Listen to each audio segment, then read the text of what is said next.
Hi hello నమస్తే.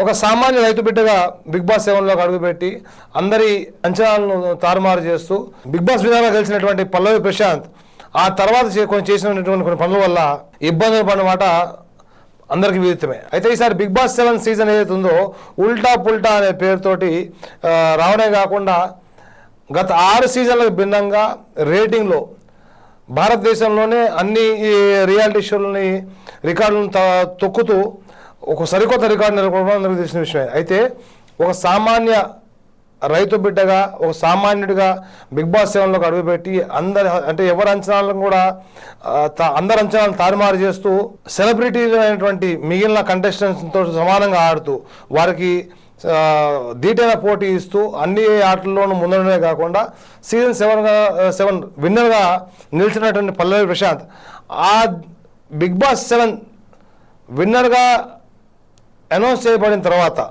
జరిగినటువంటి పరిణామాల వల్ల ఎంతో కొంత అపఖ్యాతిని అయితే మూటగొట్టుకున్నమాట వాస్తవం. ఎందుకంటే బిగ్ బాస్ 7 పల్లవి ప్రశాంత్ విన్నర్గా అనౌన్స్ చేసిన తర్వాత అన్నపూర్ణ స్టూడియో బయట పల్లవి ప్రశాంత్ అభిమానులైనటువంటి వారు ఏదైతే ఉన్నారో వారు అటు రన్నరప్గా నిలిచినటువంటి అమర్దీప్ కారు మీద దాడి చేయడం కానివ్వండి, లేకపోతే గీతు రాయల్ కారు మీద దాడి చేయడం కానివ్వండి, లేకపోతే ఇటు అశ్విని కారు మీద దాడి చేసి కార్ని డ్యామేజ్ చేయడమే కాకుండా వారిని భయభ్రాంతులకు గురి చేయడం అనేది అందరు తెలిసింది. అయితే వీటన్నిటిని దృష్టిలో పెట్టుకుని బిగ్ బాస్ నిర్వాహకులు ఎవరైతే ఉన్నారో పల్లవి ప్రశాంత్ వెనక గేటుకుండా వెళ్ళిపోమని చెప్పి పంపించినా కాకుండా అతనికి పోలీసులు కూడా ముందరకు వచ్చి కొంచెం బయట లా అండ్ ఆర్డర్ ఇష్యూస్ ఉన్నాయి. దాదాపు ఒక 7 ఆర్టీసీ బస్సులు అద్దాలు పాల్గొనడం జరిగింది. అదే రకంగా గీతు రాయల్ కానివ్వండి, లేదా అమర్దీప్ కానివ్వండి, లేదా అశ్విని కార్లు కూడా డ్యామేజ్ చేయడం జరిగింది. సో ఇక్కడి నుంచి వెళ్ళిపోమని చెప్పిన తర్వాత కూడా పల్లవి ప్రశాంత్ వారి మాటను పెడచేయని పెట్టి బండి తిప్పుకుని వచ్చి మళ్ళీ అన్నపూర్ణ స్టేడియం గేట్ ముందర వచ్చిన తర్వాత పల్లవి ప్రశాంత్ అభిమానులు చేసినటువంటి వీరంగం ఏదైతుందో అది అందరికి విదితమే. అయితే ఆ సందర్భంగా కూడా పోలీసులు మళ్ళీ వచ్చి దయచేసి అక్కడికి వెళ్ళిపోమని చెప్తే కూడా ఒక రైతు బిడ్డని జై జవాన్ జై కిసాన్ అంటూ ఒక రైతు బిడ్డగా నేను బిగ్ బాస్ విన్నర్గా బయటకు వచ్చాను, నా యొక్క అభిమానులు నేను కలవద్దా అని చెప్పి పోలీసు వారితో విత్తనవాదం చేయడమే కాకుండా వారిని ఒక సందేశాన్ని వీడియో తీయమని చెప్పడం కూడా అందరూ చూసింది.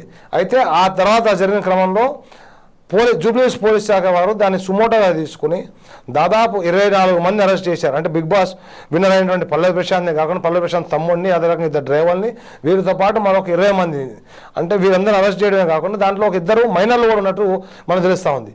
అయితే బిగ్ బాస్ విన్నర్ అయినటువంటి పల్లవి ప్రశాంత్ని అరెస్ట్ చేసి మేజిస్ట్రేట్ ముందు హాజరుపరిచినప్పుడు ఆయనకు 14 రోజులు రిమాండ్ విధించడం, ఆ తర్వాత బోరే షావలి మొత్తం బాధ్యతను తన భుజాస్కంధాల మీద వేసుకుని అడ్వకేట్లను తీసుకుని నాంపల్లి కోర్టులో తిరిగి వీరికి బెయిల్ మీద తీసుకురావడం అనేది తెలిసిందే.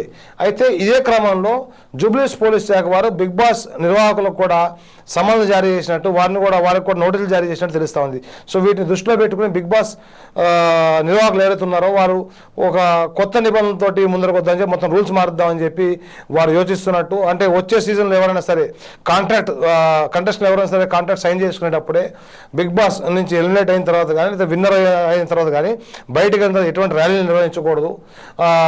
అదే రకంగా తమ యొక్క అభిమానులతోటి సమావేశాలు గట్రా నిర్వహించకూడదని చెప్పి ఒక అగ్రిమెంట్ అయితే సైన్ చేసుకోవడానికి వాళ్ళు సిద్ధమవుతున్నట్టు మన సమాచారం అంతా ఉంది.